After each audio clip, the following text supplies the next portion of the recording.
Mike, when's the last time you worked out? Worked out today. When? 5 o'clock. Wow. You're on the West Coast, right? Wow. You worked out at 5 o'clock in Florida? Because I was visiting them. Impressive. Yeah. When's the last time you had a long work day? Myron, I do 12 hours a day, 13 hours a day, every day. Okay, impressive. Mike, when's the last time you told your wife and your kids you love them? Myron, this morning. Hey, Mike, when's the last time that, you read a book? I'm like, I'm reading a book now. He's like, don't you get it, Mike? You had to become that person in order to get what that person gets. He's like, I bet you 10, 15 years ago, you weren't doing that. You weren't doing cold showers. He's like, so anytime, okay, you want to develop somebody, don't worry about the technical stuff. Work on their mindset, tune their mindset, get them to start to think and operate and move and believe in themselves the way you believe in yourself. Here's a coffee that makes you awake, not woke. Blackout Coffee not only supports conservative values, but they also support troops and first responders. They are true patriots. They are the #1 freshly roasted coffee in America, made from 100% specialty Arabica coffee beans. Bonus, you get free fast shipping. This stuff is amazing. I've never tasted anything with better quality. So go out and get your daily dose of fuel right now at blackoutcoffee.com.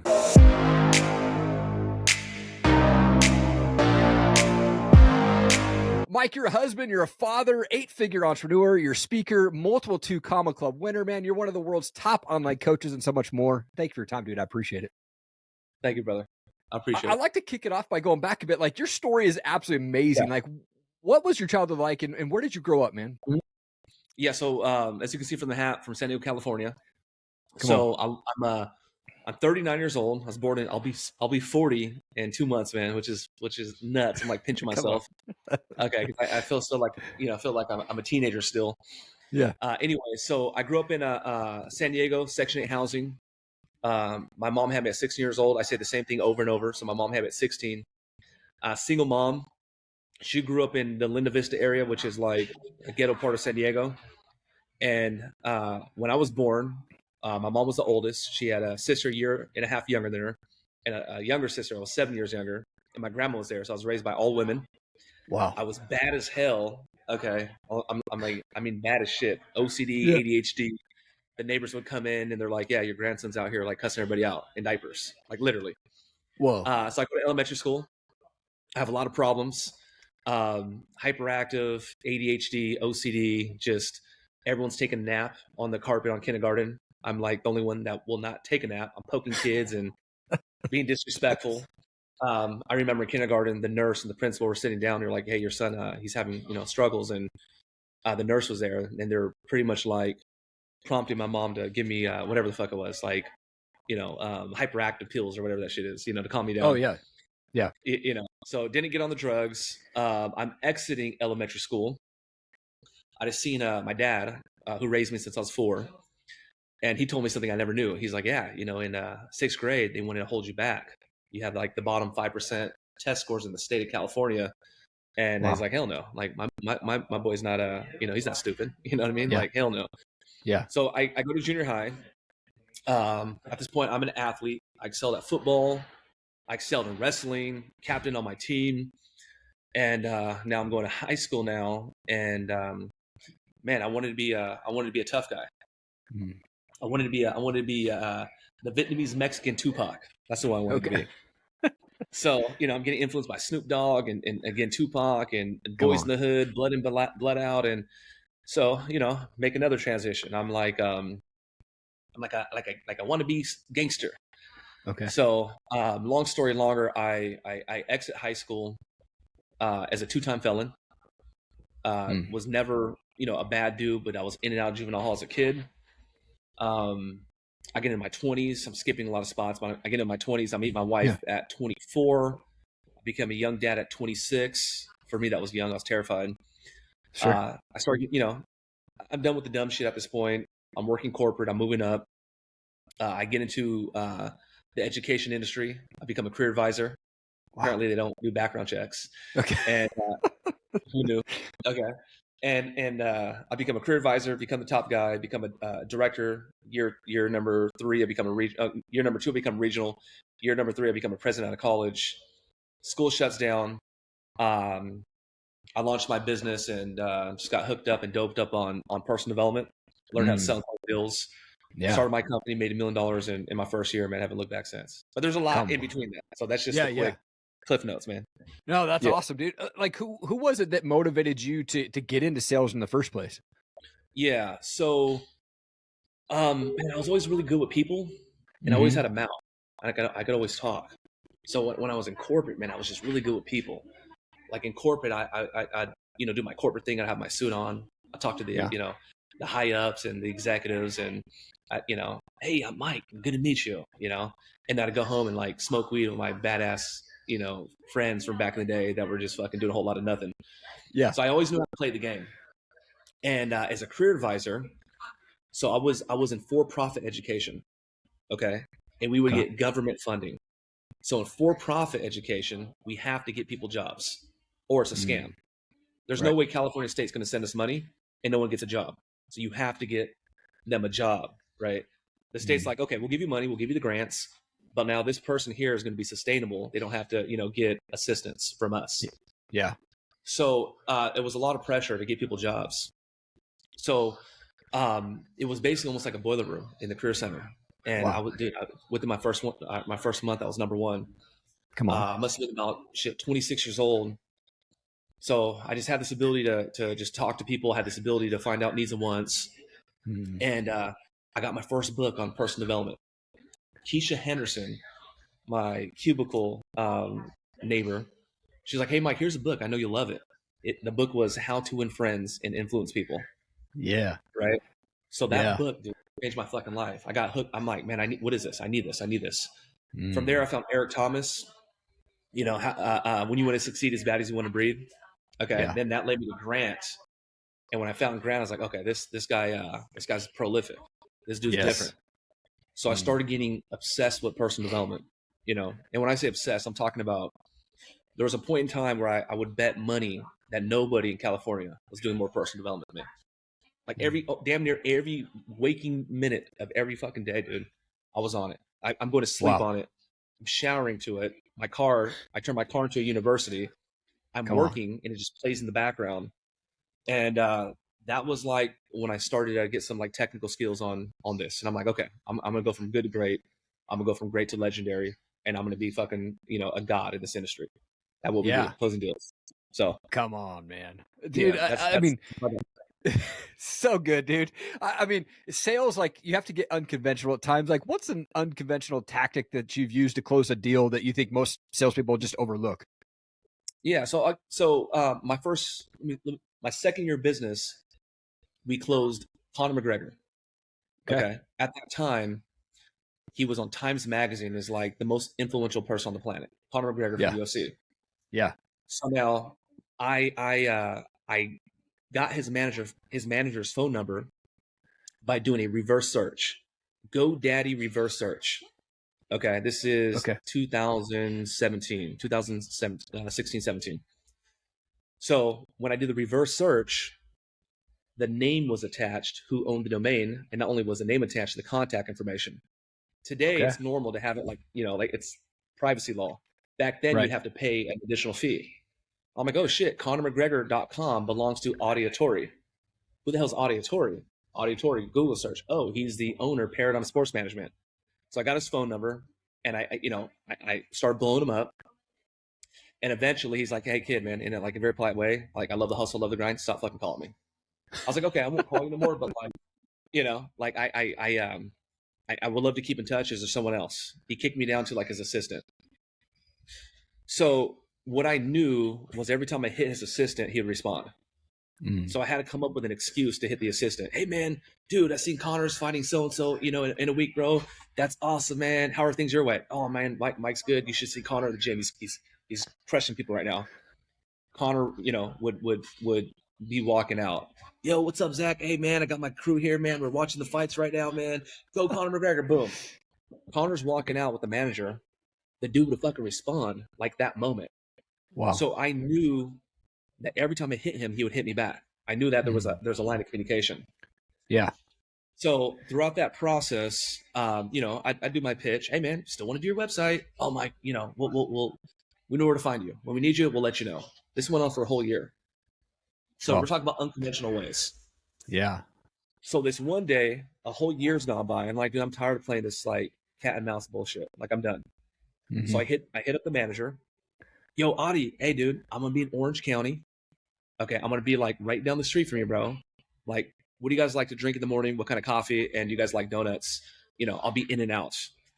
Again, the guy responds, yeah, you know, we'll take some coffee and just Mike, whatever you want to do. Just hook us if you want to hook us up with like a, you know, like an assorted dozen, whatever. We'll take it. Nice. I did not have a trip planned to Orange County. Okay, right. My trip planned to Orange County was to go see them. Yeah. So in sales, you don't want to lie. You don't want to bullshit. You don't want to be unethical. So it would be almost unethical to say, hey, I'm going to be in the area and I just want to pop my head in. So now I gotta kind of convince myself like, well, fuck, I am going to be in the area, but I'm going to be in the area to go see you, but you don't have to know that. Right. Hop in with the donuts, the coffee, sit down, and we fucking ink a deal right there. So come on. Because I was sold on the deal. I had to get sold. Well, Mike, how do you know, like, Mike, does he even know it doesn't, none of that shit matters. What matters is I'm sold. Like I need to be sold on the deal before Audie needs to be sold on the deal. So chase him down for a year, man. Wasn't pestering him too much and piss him off too much, man. And shit, that's what I did. Close Conor McGregor, man. Dude, that's amazing, man. I love it, dude. The first podcast I had from 2017 to 2021 was MMA focused. So I just talked to MMA fighters all over the world, man. So it was awesome. Yeah, it was super fun. I actually got to talk to Drickus, the guy who's like heavyweight champion now, or getting up there, right? Like, I talked to him in 2020 when he was not even signed to the UFC, and I was like, dude, that guy, he's gonna be huge, and you know, now he's blown up, man. So it's been awesome, man. So I want to I've been a huge fan. I've been a huge, like Dana White, he's like my all-time favorite entrepreneur. Yes, dude, he's a fucking man, dude. He's knows what he's doing, knows how to do business for sure, dude. Yeah. I want to get into your 100K sales program because you're giving access to this for free, which is unbelievable. Like you learned a skill set in that have helped you to get to where you're at today. Can you deep dive into that skill set and what's this program all about, man? Yeah. Okay. So before I answer that, this is what I believe. People hit me up all the time. You know, hey Mike, what are you doing? How do I do what you're doing? Hey Mike, you know, I like the story, see the success, see the Lamborghinis. Like, how you came from Section 8? What the hell? So just for anyone watching, you know, there's if you're here and you want to get to here, or if you're in a 9-to-5 and you want to finally launch that business, or you're making 7, you want to get to 8. I call it the journey of the entrepreneur. So the very first thing you want to, it's a 5-step process. The very first thing is you have to acquire a high-tech skill set. You have to skill up. And what I say is you have to have the skills to pay the bills. Okay. Yeah. If you're working at Home Depot, okay. If you're working at Starbucks, like props for you, but you're never going to fucking get rich if that's the goal. You have to get a high-ticket skill set. A doctor, attorney, lawyer, dentist, closer, whatever. That's a high-ticket skill set. So first I say skill up. The second thing is start up. Don't just get a dental degree. Go fix some damn teeth now. Like don't just skill up and not do nothing. Skill up, start up. Number 3 is called scale up. Scale up. So I'll make anywhere from like $30,000 to $35,000 a day. If I make $29,000 in a day, like it's a bad day for me. But I'm not closing no deals. Like I have a whole hit squad over there that does that. So I definitely have scaled up systems, processes, procedures. Okay. And then number 4 is called sell up. Sell up is where, okay, Mike has systems, processes. Mike has you know, created this operation that can operate without him. I need to go find other brilliant entrepreneurs that have a good, you know, product or a good service. And then what I do is I'm actually like partner up with these guys and gals. Just give me my little chip. I'll download my systems. You get with some of my management team and we'll get you to the next. So I have like, I must own like 8 businesses.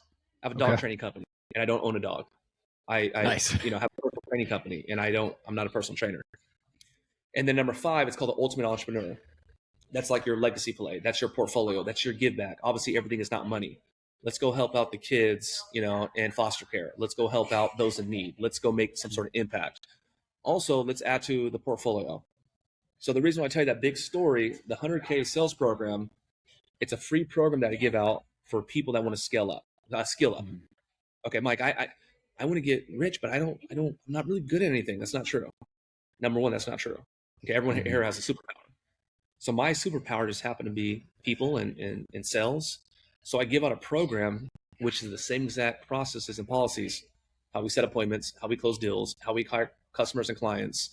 We do 8 figures here and it's all free. And then I'll mentor you for 30 days.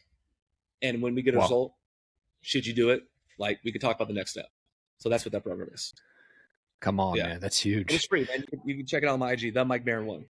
Yeah. Dude, it's so good. So good. Oh, Hey, this is a quick shout out from one of our awesome sponsors. Check this out. Thank you to Tracy down at Tranquil Turtle Massage in downtown Coeur d'Alene. Look, my wife and I, we see Tracy and her team every single month for a couples massage, and it is the best thing. Tracy is a master massage specialist and a Honu Ashiatsu trainer. You need to reach out to Tracy and her team. Make sure that you tell them that I sent you, and you'll get $25 off your next massage. Also, while you're there, check out CDA Brows, Body, and Ink. Make sure to tell Tracy that I sent you, and you'll save $100 on your next tattoo, brows, and plasma tightening services. when students or clients come through that program, they're like, what's the number one challenge that you see them struggling with?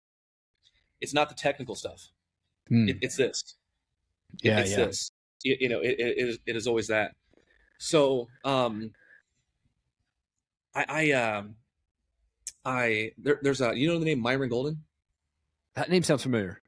Yeah. Okay, so he's like considered one of the top speaker coaches in the world right now. Yes. Big Mhm. dude. So I joined his mastermind. I'm Okay. talking to him, and he's like, "Hey Mike, is there anyone that joins your sales academy and like just takes off, blows up?" I'm like, "Of course." Who'd you think of? Trey Toner, Casey Cox. What have they done? I mean, these fucking 21-year-old kids, dude, joined my program, and within 18 months, they're like buying Lamborghinis and penthouses. I mean, they're young kids, but Wow. they must be doing something right. Okay. Yeah. Well, Mike, let me ask you a question. Do you ever, have you ever had someone come through the program and not take off and not, get the result? I'm like, yeah. What's the difference, Mike? Well, the ones that get the results, they put in the work and they execute. And the ones that don't, they're lazy and they're fucking excuse makers. He's like, okay, wrong answer. He said, let me ask you this question now. Mike, when's the last time you worked out? Worked out today. When? 5 o'clock. Wow. You're on the West Coast, right? Wow. You worked out at 5 o'clock in Florida? Because I was visiting them. Impressive. Yeah. When's the last time you had a long work day? Myron, I do 12 hours a day, 13 hours a day, every day. Okay, impressive. Mike, when's the last time you told your wife and your kids you love them? Myron, this morning.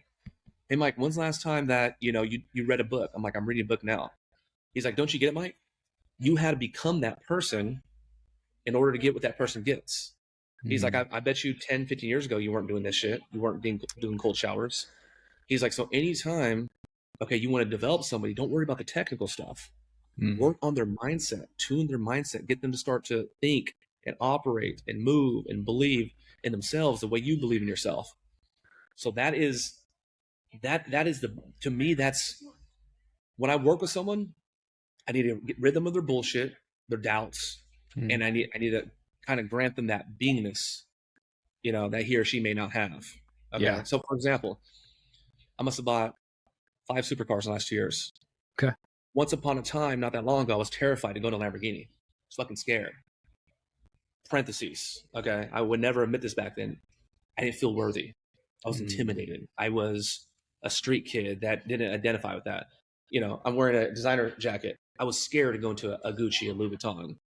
And then I started loving myself, man. And I had to get over that little limiting belief on can I do this? Am I worthy? And see, we talk about money. Money is not something you chase. It's something you attract. Yeah. Right. So I had to become that dude. And last thing to that point is like, there's this kid, Casey. He launched his own business. When I met him, he was bagging groceries. He came through my academy. At his peak, his last year with me, I was cutting him a $40,000, $50,000 commission check every month. Wow. Okay. 20-year-old young man. He was not the best closer. Like, he was technically like a B, which is generous. Okay. This kid loved himself. He believed in himself. He thought he was little Conor McGregor.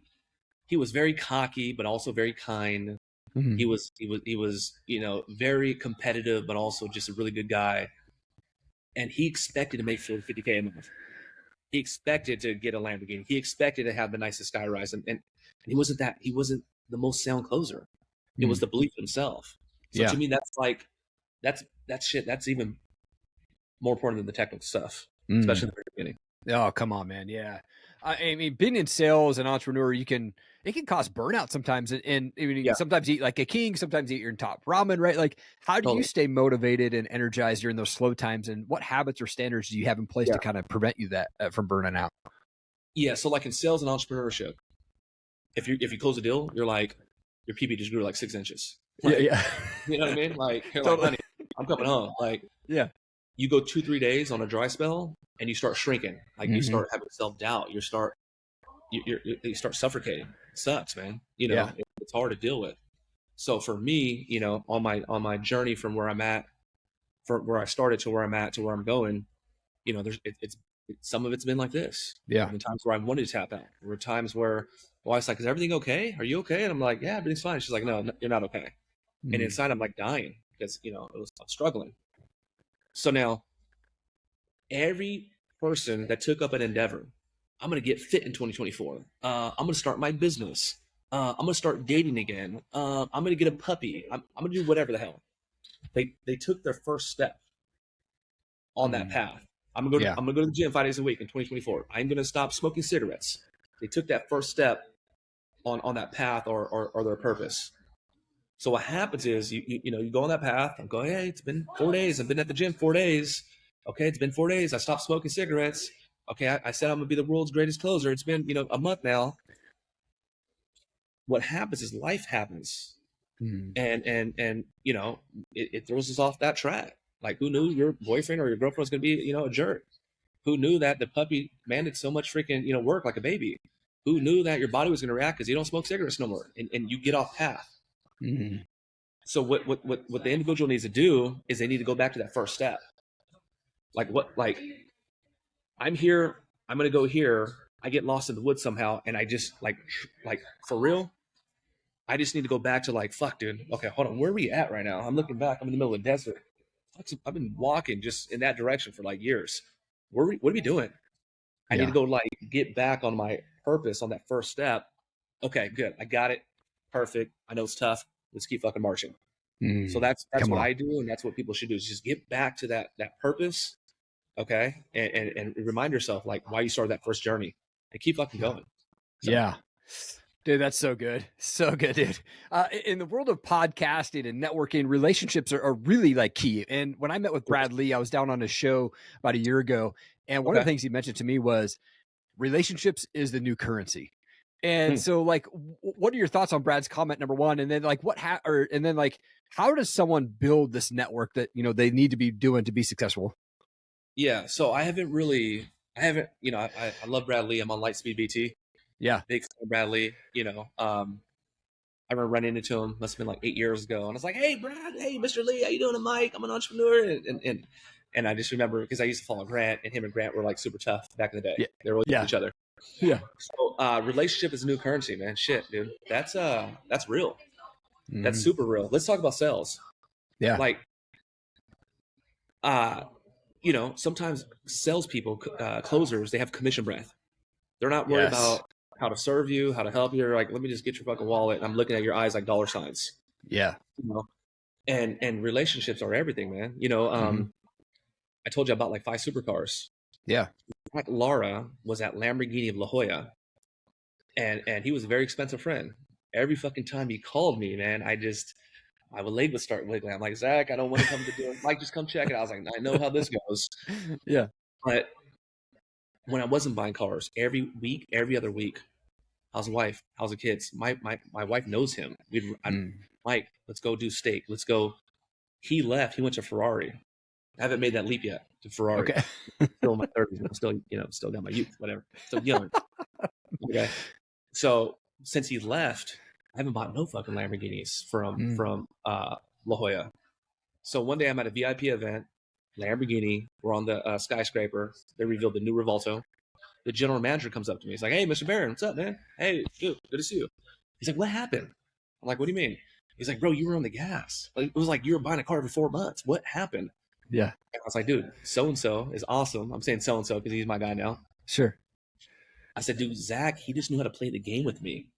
Like, I'm married to a woman. He knew how to flirt with me. He'd show me a video of a car that's covered, with a tarp, and he'd be like, 'Hey, man, I got something.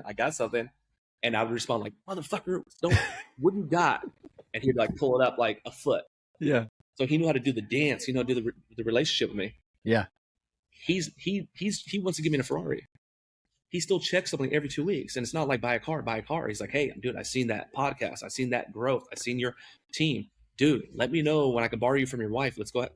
Relationships, dude. Yeah. Relationships. So, The second part, what do you say? Like, yeah, if someone's looking to build this network, like, how do they do that, man? Like, what's the best way to build a network?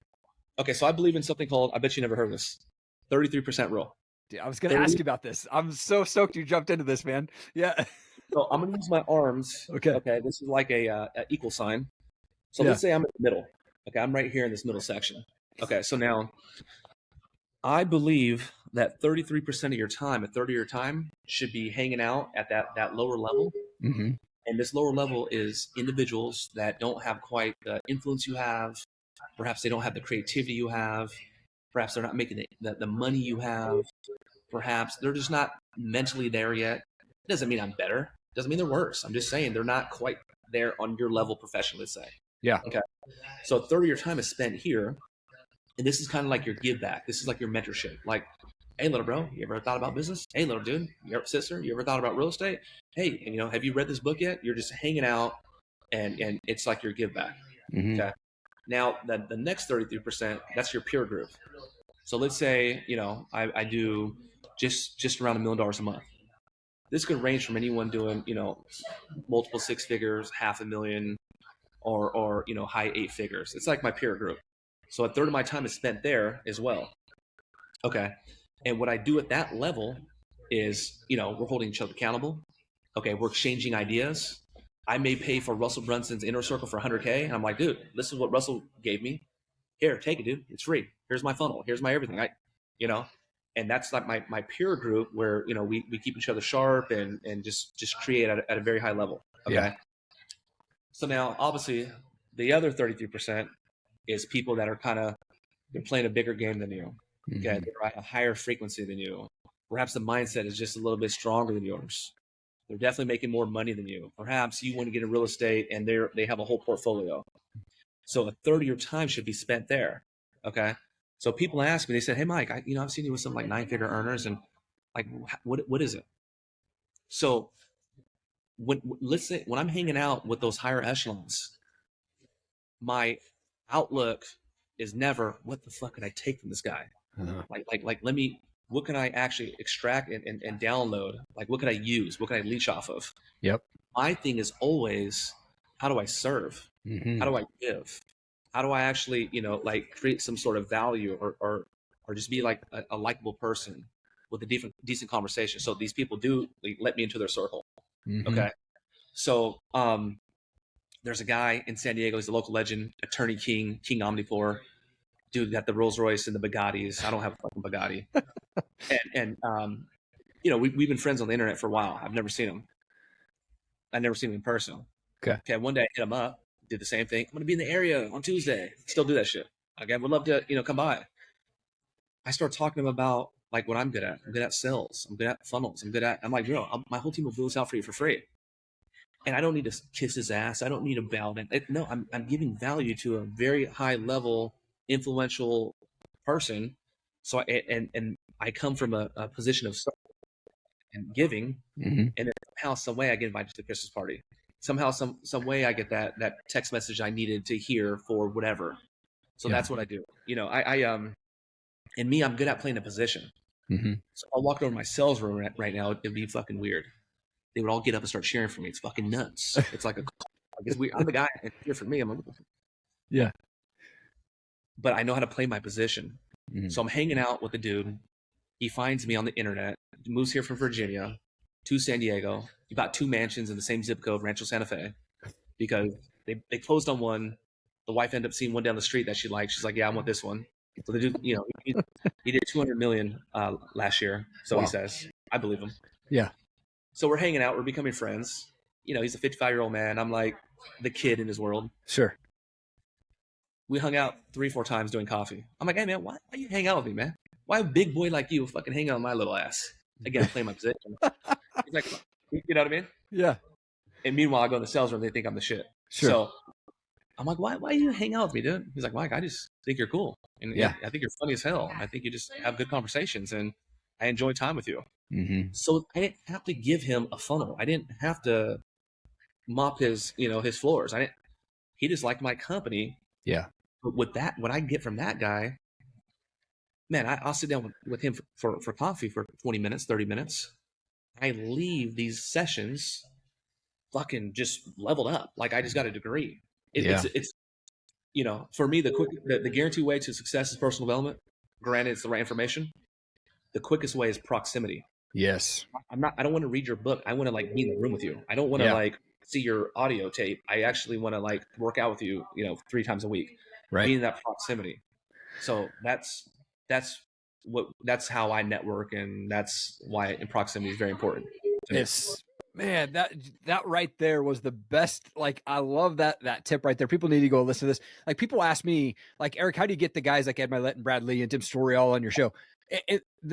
It's very simple. It's a very much approachable. Like you say, when I'm reaching out to these guys, I'm not saying, I watch you on my podcast, I think you'd be awesome. I'm like approaching them. I literally pull out my phone and I do a 30-second video, and I'll be like, hey, Ed, what's going on? It's Erik. I saw you just dropped your new book. Let me help you promote that. Like, it's awesome. Like, I want to bring as much value as I can to them. And that's what has clicked. And that's how I've been able to get those guys, Totally. There's a word we use in internet marketing. And this word is not the Webster Dictionary definition, but on the internet, one of the most powerful things we can do in marketing is called reciprocity. Yeah. So like, let me hook you up. Let me show you some love. I don't want nothing in return. Here you go. Here's this thing. And what a decent person does naturally is they kind of like want to repay, pay you back. Yeah. So if you have a buddy and you guys are working out, just started working out, you grab him coffee. It is pretty much like nature for him to take care of it the next day. Hey man, you bought yesterday. I'll take care of this. Yeah. So instead of me going trying to take, I'm like, hey Brad, love your stuff. I want to help you with the book. Yeah. The fucking wall comes down. This guy's a great guy. It's good intentions. Like, dude, what's up, bro? And now you open up a conversation, and now you can do whatever the heck you're, going to do with it. Come on, man. Mike, this is awesome, dude. I appreciate you taking extra time to join me today. You're an absolute world changer, dude. Thank you so much for taking time today, man. I appreciate you. Thank you, brother. Appreciate your time, man. Thank you so much for checking out the show today. I really appreciate it. I hope that my guest was able to bring you some amazing wisdom and knowledge to help you continue to fight for your goals, your dreams, and your purpose.